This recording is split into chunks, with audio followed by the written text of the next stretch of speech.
इंसानों से पहले पृथ्वी पर डायनासोरों का राज्य था। 150 मिलियन सालों से भी ज्यादा। वे छोटे शिकारी से लेकर विशालकाय जीवों तक थे, जो हर आकार में आते थे। उनकी कहानी ट्राइसिक पीरियड में शुरू हुई, जब एक बड़े विलुप्तीकरण ने नए जीवन के लिए रास्ता बनाया।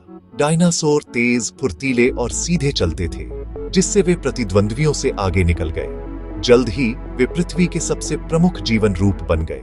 डायनासोर का युग शुरू हो चुका था।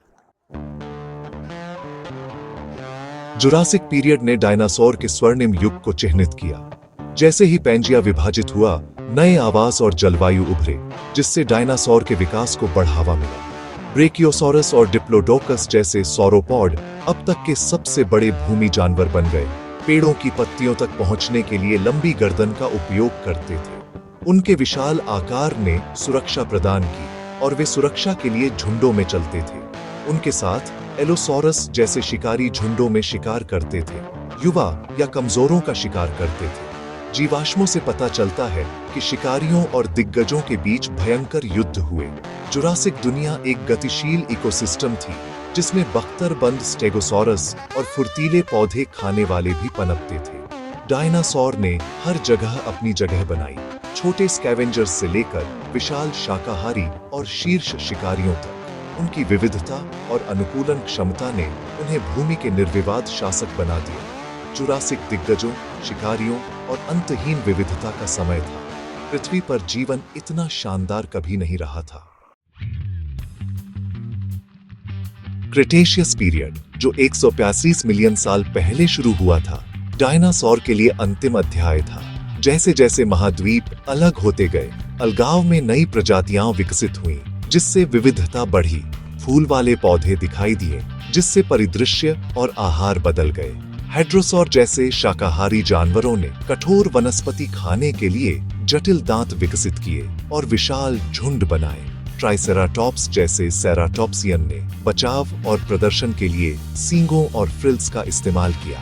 बख्तरबंद एंकिलोसॉर, जिनकी पूंछ में क्लब होता था, वे चलते फिरते टैंक थे। टायरानोसोरस रेक्स जैसे शीर्ष शिकारी उत्तरी अमेरिका पर हावी थे, जिनके पास हड्डियां तोड़ने वाले जबड़े और इमेंस शक्ति थी। क्रेटेशियस दुनिया विशेष शाकाहारी जानवरों और भयानक मांसाहारी जानवरों का एक थ्राइविंग किंगडम था। डायनासोर ने हर वातावरण के अनुकूल खुद को ढाला, जंगलों से लेकर बाढ़ के मैदानों तक। उनके शासन ने लाखों सालों तक ग्रह के इकोसिस्टम को आकार दिया, लेकिन दिग्गजों का यह युग समाप्त होने वाला था।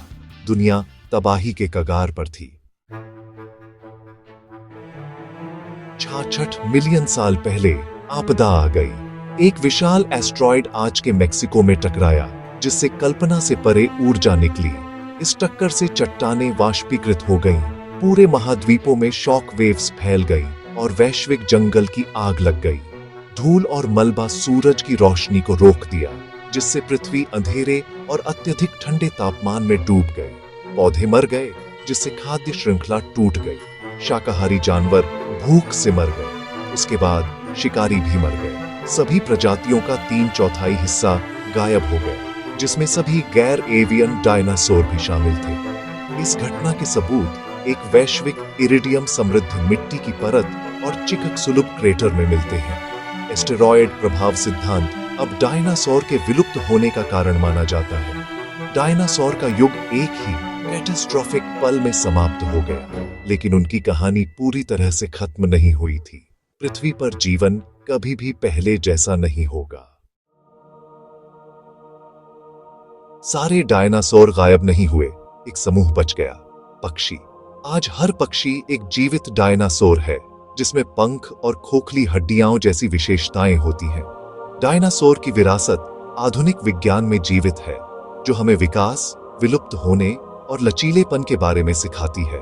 जीवाश्म बताते हैं कि डायनासोर कैसे रहते थे, चलते थे और अनुकूलित होते थे, जिससे एक खोई हुई दुनिया को एक साथ जोड़ा जा सकता है।